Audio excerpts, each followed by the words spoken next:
Hello my dear friend, welcome to Education Point online. So friend, कैसे हैं आप लोग? गए हो बहुत अच्छे होंगे। मेरे प्यारे बच्चों, आज हम लोग पढ़ने वाले हैं फ्लोरिंग के बारे में एंड साथ ही साथ हम लोग रूफ भी पढ़ेंगे। बेटा देखो, फ्लोरिंग भी सभी को पता होता है। जो जमीन में हम लोग टाइल्स लगाते हैं या तो मार्बल लगाते हैं तो उसे हम लोग बोलते हैं बेटा फ्लोरिंग। और जो हमारा छत होता है उसे हम लोग बोलते हैं रूफ। ठीक है। देखो, एक कंफ्यूजन बच्चों को हमेशा होता है, उस कंफ्यूजन को मैं यहाँ पे थोड़ा सा डिस्कस कर दूं आपके साथ। देखो बेटा, फ्लोरिंग अलग होता है, ठीक है, और आपका जो फ्लोर होता है ना, फ्लोर्स ये अलग होता है। फ्लोरिंग का मतलब क्या होता है बेटा? जो जमीन में हम लोग टाइल्स वगैरह लगाते हैं उसको हम लोग बोलते हैं फ्लोरिंग। ठीक है। और फ्लोर्स का मतलब होता है, फ्लोर का मतलब होता है कि जो आपका बिल्डिंग है उसको आप अलग अलग लेवल में बांटते हो। अलग अलग लेवल में क्या करते हो? बांटते हो। जैसे कि ये आपका ग्राउंड फ्लोर हो गया, मतलब सबसे नीचे। उसके बाद ये आपका फर्स्ट फ्लोर हो गया, ये आपका सेकंड फ्लोर हो गया, ये आपका थर्ड फ्लोर हो गया। ठीक है। तो फ्लोर और फ्लोरिंग आपका अलग अलग चीज है, इसमें आप कंफ्यूज मत करना।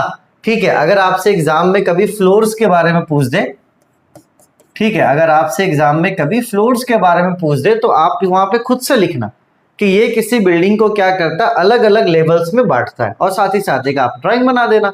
ठीक है। चलिए, तो इसमें आपको कंफ्यूज नहीं होना है। ठीक है बेटा।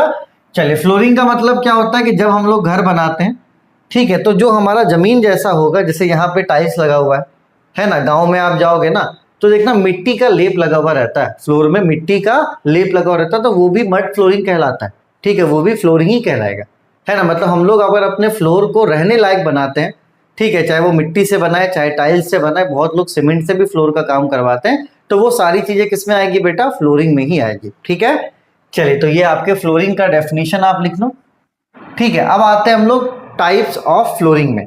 देखो, टाइप्स ऑफ फ्लोरिंग में सबसे वाला है आपका हार्डवुड फ्लोरिंग, कि जब हम लोग फ्लोरिंग करते हैं वुड का, जब आप जाओगे ना, जैसे आप कश्मीर जाओगे या तो मनाली जाओगे तो वहां देखना लकड़ी के घर होते हैं, और जो जमीन होता है, जो फ्लोर होता है, वो भी लकड़ी का ही होता है। ठीक है, क्योंकि उसमें जो घर का वेट है वो ज्यादा अपन नहीं ले सकते, इसलिए वहां पे क्या किया जाता है बेटा? लकड़ी का घर बनता है ताकि उसका वेट क्या हो? कम हो। ठीक है। तो जब आपका फ्लोर ऐसा होगा लकड़ी का, ठीक है, तो उससे हम लोग क्या बोलेंगे? हार्डवुड फ्लोरिंग बोलेंगे। इसको आप क्या करो, नोट करो फटाफट।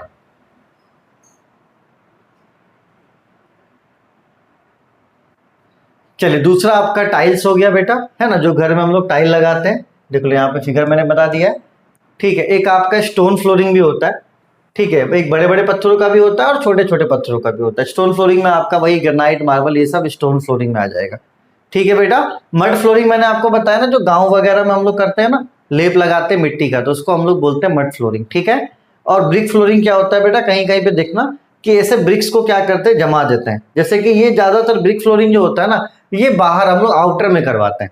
ठीक है, बाहर जो आपका पार्क वगैरह होता है, जैसे आप देखना रोड वगैरह पे जाओगे, है ना, तो रोड में देखना ऐसा ऐसा एक ब्रिक लगा हुआ रहता है, फिर इसमें ऐसे जुड़ा हुआ रहता है, ऐसे आपस में ये क्या होता है? एक दूसरे पे ऐसे फंसा हुआ रहता है ना। या तो ऐसा ब्रिक हो गया, फिर इसके साथ ये। ठीक है, तो ये ज्यादातर हम लोग आउटडोर में करवाते हैं। ये जो ब्रिक फ्लोरिंग होता है ये ज्यादातर हम लोग कहाँ करवाते हैं बेटा? आउटडोर में करवाते हैं। ठीक है। चलिए, तो फ्लोरिंग आपको पता चल गया और टाइप्स ऑफ फ्लोरिंग भी आपको पता चल गया। अगर एग्जाम में आ जाता है फ्लोरिंग के बारे में और 7 नंबर का सवाल होता है तो टाइप्स ऑफ फ्लोरिंग भी आप क्या करना बेटा? डिफाइन कर देना। ठीक है। चलिए, इसको आप नोट कर लीजिए फटाफट।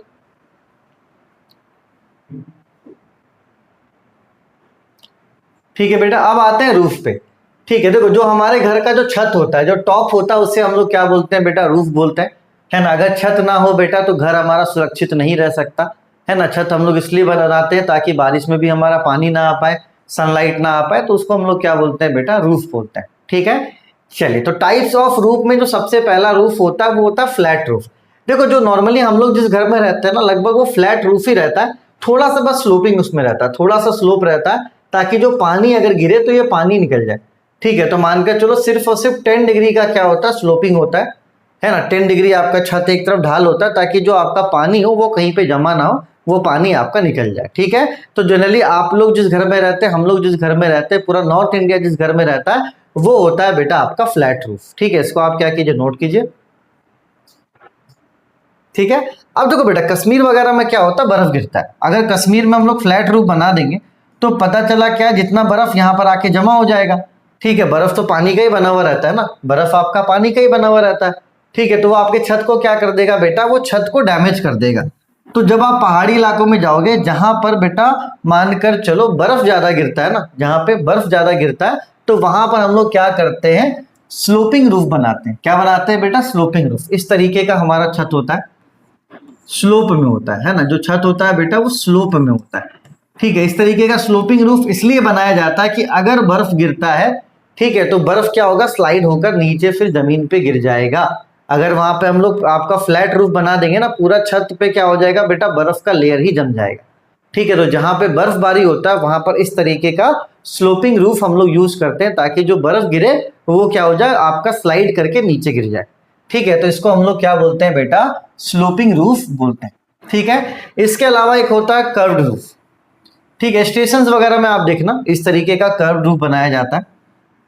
जनरली हम लोग इसको क्या करते हैं, स्टेशन वगैरह में बनाते हैं। ठीक है, जहाँ पे हाइट ज्यादा होता है तो कर्व रूफ बनाते हैं। इसका भी फायदा बहुत है बेटा। पहली बात तो इसका कॉस्टिंग कम होता है, ये स्ट्रक्चर इसका आराम से बन जाता है। ठीक, और ये क्या होता है बेटा, मैनेजेबल है, मतलब इसको खोलकर फिर हम दूसरी जगह भी यूज कर सकते हैं। अभी जो टेंट वगैरह बनता है ना बड़े बड़े नेताओं की सभा में, तो ये इसी तरीके का रूफ में बनता है, इस तरीके का रूफ ये होता है। ठीक है, और इसकी एक खास बात ये है बेटा कि इसको आप लोग खोलकर दूसरी जगह पे लगा सकते हो। ठीक है, इसको आप क्या कीजिए बेटा, नोट कर लीजिए, है ना। ये सब फिगर आपको एग्जाम में बनाना नहीं, वो बस मैं आपको बताने के लिए यहाँ पे क्या किया, फिगर यहाँ पे मैंने बता दिया ताकि आपको समझ में आ जाए। ठीक है, उसके अलावा एक और होता है बेटा डोम रूफ। देखना, ये जो होता है ना ऐसा मीनार बना हुआ इस तरीके का गुंबद, इसको हम लोग बोलते हैं डोम, जैसे ताजमहल में बना हुआ है। ठीक है, तो ये पुराने जमाने से चला आ रहा है बेटा, है ना। ये देखो एक्चुअली में डोम बनाना बहुत खर्चीला होता है।